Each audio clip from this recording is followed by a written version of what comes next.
de volta aqui com o CBN Maceió para a gente conversar um pouco mais sobre os atos que aconteceram no dia de ontem, atos antidemocráticos, atos golpistas, atos que devem ser estudados, analisados sobre todas as óticas, de modo a gente compreender e, compreendendo, a gente não repeti-los no futuro. Atos que resultaram, por exemplo, com uma decisão do presidente Lula, a decisão de intervir no Distrito Federal. E o que é que a Constituição entende por isso? Quais são os reflexos dessa intervenção? Atinge apenas o Distrito Federal, por exemplo? Olha, esse é um assunto que a gente abre a partir de agora com o doutor Otoniel Pinheiro, é defensor público, constitucionalista, professor universitário. Doutor Otoniel, um bom dia e muito obrigado por nos atender. Bom dia, Elias. Bom dia aos queridos amigos ouvintes da CBN. Um prazer imenso aí, estar comentando aqui com vocês a respeito desses atos tristes, históricos, que ocorreram ontem em Brasília, e lamentáveis, no que diz respeito à nossa construção democrática, no que diz respeito ao respeito às instituições. Agora, doutor Otoniel, como reflexo imediato, dada a situação que era crítica, o Distrito Federal, na condição de Estado, não respondia às ações que eram necessárias para, mesmo tendo as informações que todos tínhamos, naturalmente, o Distrito Federal deveria ter, o governo do Distrito Federal deveria ter. E, mesmo tendo essas informações, permitiu que se instalasse o caos que se instalou. Dada essa letargia, dada essa leniência, poderíamos assim dizer, o presidente Lula decretou intervenção federal no Distrito Federal até o dia 31 de janeiro. O que é que a Constituição diz sobre isso?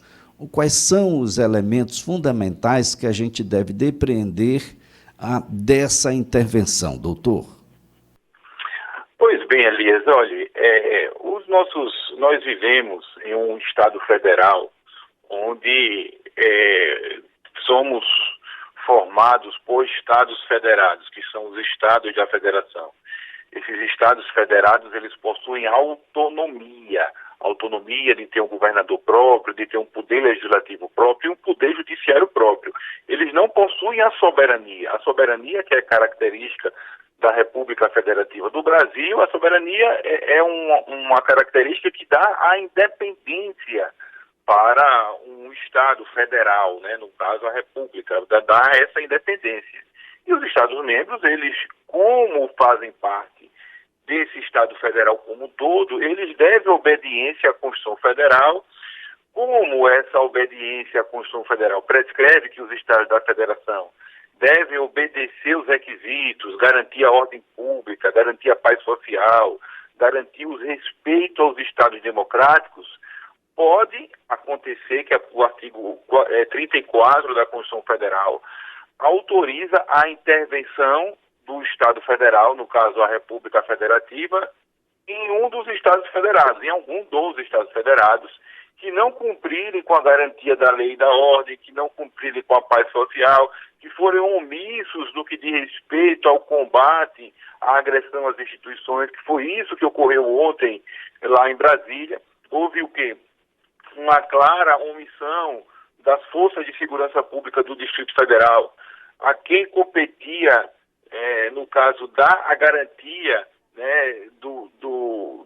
da Praça dos Três Poderes. Vocês viram aí as depredações, um enorme desrespeito jamais visto na história democrática de nosso país. Depredaram o Supremo Tribunal Federal, o plenário, numa agressão ao Poder Judiciário. Tomaram posse ali do original, da cópia original da Constituição de 1988, destruíram quadros valiosos, depredaram o poder legislativo, depredaram o aspecto do poder executivo, numa agressão a todo o povo brasileiro. repito, jamais visto. E no caso se constatou a enorme omissão do governo do Distrito Federal em não conter essa tragédia anunciada, em chegar tarde, razão pela qual, num primeiro momento, o presidente Lula ele decretou uma intervenção pontual na segurança pública. O governo federal ele não afastou o governador do estado, coisa que teria esses poderes, né? No caso, numa decretação de uma intervenção federal baseada no artigo 34 da Constituição Federal, e que mais tarde o próprio Alexandre de Moraes fez esse afastamento do governador do estado durante, se eu não me engano, aí 80 dias, e temos aí esse saldo. Noticia agora a Folha de São Paulo e os grandes sites que foram presos, 1.200 pessoas foram presas. Está sendo noticiado agora, isso na Folha de São Paulo. Quer dizer, eles vão responder, eu acho que muitos deles acham que vão sair da cadeia logo, eu acredito que não, porque a agressão ao Poder Judiciário foi muito grave. Eu acho que deve acontecer uma punição exemplar com a identificação de todos aqueles que ainda estão soltos, mas que participaram desse ato terrorista. A gente tem que dizer bem claro, é enquadrado sim como um ato terrorista, e no que diz respeito a uma punição exemplar, para que não ocorra jamais na nossa história esse atentado aos três poderes, essa agressão ao Poder Judiciário, ao Poder Legislativo e ao Poder Executivo, que, diga-se, são instituições democráticas do povo brasileiro. Então, quer dizer, vamos esperar aí os acontecimentos para ver quais são as medidas a serem tomadas pelo Poder Judiciário no caso de processar todas essas pessoas que praticaram esses crimes. Bem, a primeira medida que aconteceu na madrugada de hoje foi do ministro Alexandre de Moraes com afastamento do governador do Distrito Federal por 90 dias, Ibanez Rocha. Qual é o significado desse afastamento? Veja, é um afastamento que se dá em algum processo judicial. Eu não tomei conhecimento de qual foi esse tipo de processo judicial em que houve esse afastamento. É permitido pela Constituição Federal essa questão do afastamento cautelar de autoridades públicas, caso a manutenção de determinadas autoridades elas dificultem a real apuração dos fatos, a real garantia da ordem, da pacificação social.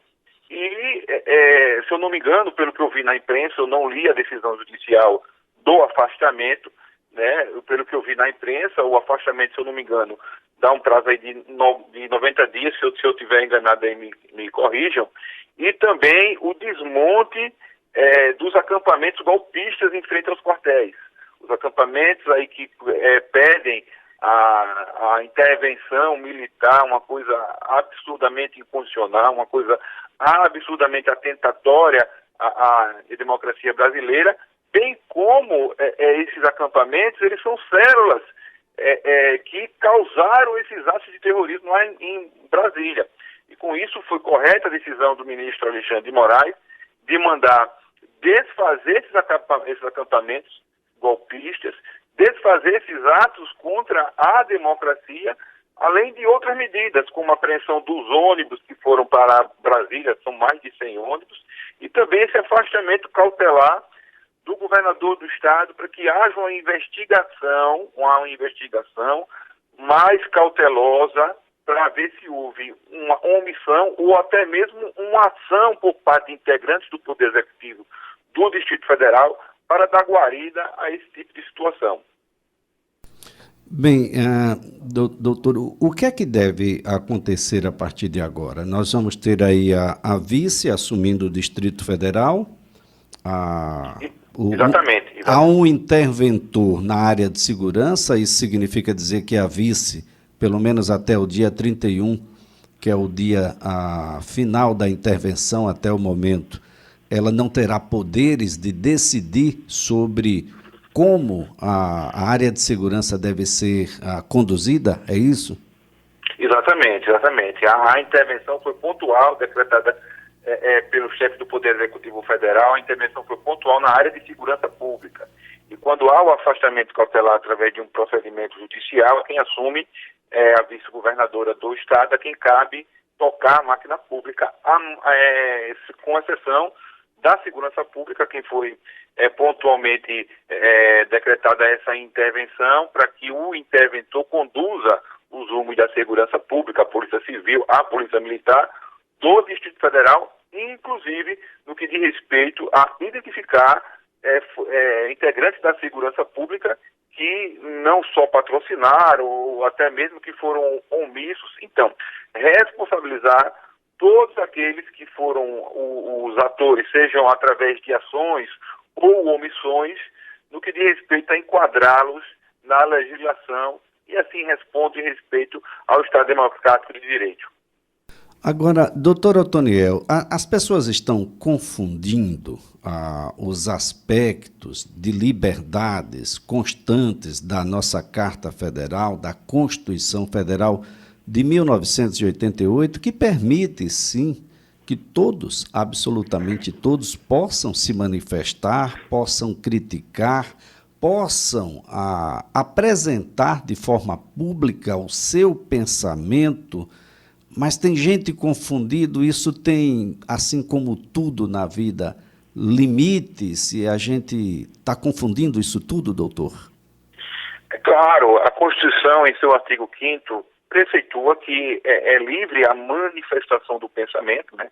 É claro, nós podemos pensar tudo, mas a manifestação do pensamento, ela é tutelada judicialmente, constitucionalmente, melhor dizendo, ela é tutelada e nós temos limites em nossas liberdades de manifestação do pensamento, em nossas liberdades, elas são limitadas, sim, limitada pela Constituição, limitada pela convivência pacífica social, e desse modo, caso alguém ultrapasse esses limites da manifestação do pensamento, há sim elementos na legislação aptos a tutelarem, a chancelarem esses excessos na liberdade de manifestação do pensamento, como, por exemplo, direito de resposta, como, por exemplo, criminalização de calúnia, difamação, a apregoação de golpe de Estado, como, por exemplo, a responsabilização civil por danos morais, à imagem, entre outros aspectos. Enfim, é importante nós não confundimos a nossa liberdade de expressão com a nossa liberdade de fazer o que a gente quer, inclusive agredir as pessoas, inclusive agredir o Estado Democrático de Direito, inclusive agredir as instituições. É preciso que nós tenhamos essa consciência democrática que nossa liberdade de expressão ela deve ser exercida com responsabilidade acima de tudo. Razão pela qual nós temos a Constituição, nós temos o Poder Judiciário para, sim, tutelar esses excessos e enquadrar as pessoas na Constituição Federal. Bem, doutor Otoniel, a gente quer aqui agradecer a sua participação, a colaboração. Vamos aguardar o que é que vem a seguir, de modo que as pessoas possam ter uma ideia muito clara sobre... Você pode se manifestar, mas você responde pela manifestação que faz, quando ela é excessiva. Muito obrigado, doutor. É claro, eu que agradeço, vamos aguardar aí os acontecimentos e torcer para que a imagem do Brasil não seja arranhada, né, a nível mundial. Nós estamos vendo aí a repercussão no mundo todo e nós vamos torcer aqui para que tudo isso seja contornado pelas autoridades, os integrantes sejam devidamente punidos para que a imagem do Brasil não seja mais arranhada como no dia de ontem e no dia de hoje. Obrigado. Obrigado também. Doutor Otoniel Pinheiro é constitucionalista, professor universitário, defensor público da Defensoria Pública do Estado de Alagoas.